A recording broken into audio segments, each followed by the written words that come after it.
Sabihin mo sa anak mo na huwag niyang isipin na gastusin ang pera niya sa apat na bagay na ito kung gusto niyang yumaman balang araw. Dahil ang pagsisikap lamang ay hindi sapat. Maraming tao ang marunong kumita ng pera, pero kakaunti ang marunong mag-ipon, magpalago at mag-ingat nito.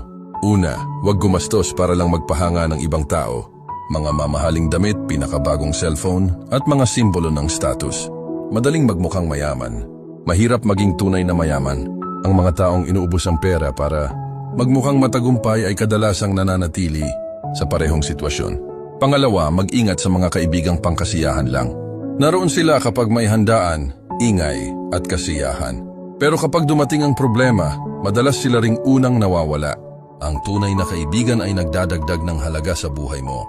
Ang iba naman ay dagdag gastos lamang. Matutong makita ang kaibahan habang maaga pa. Pangatlo, iwasan ang masasamang bisyo.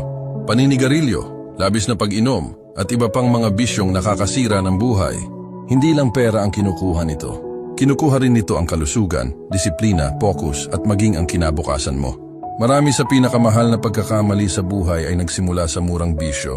Pang-apat, huwag gumastos para sa peking lifestyle sa social media.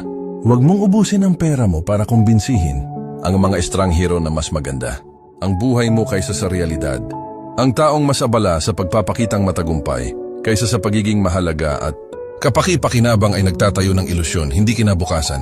Ang itsura ay nakakahanga sa loob ng ilang sandali, pero ang resulta ay nagbibigay ng respeto habang buhay. At ito ang pinakamahalagang bahagi. Ang tunay na yaman ay hindi nasusukat sa kung ano ang pagmamay-ari mo. Nasusukat ito sa kung ano ang nagiging pagkatao mo. Mag-invest ka sa kaalaman. Mag-invest ka sa disiplina. Mag-invest ka sa mabuting karakter. Dahil ang taong patuloy na pinauunlad, ang sarili niya ang siyang nagkakaroon ng kontrol sa sariling kapalaran.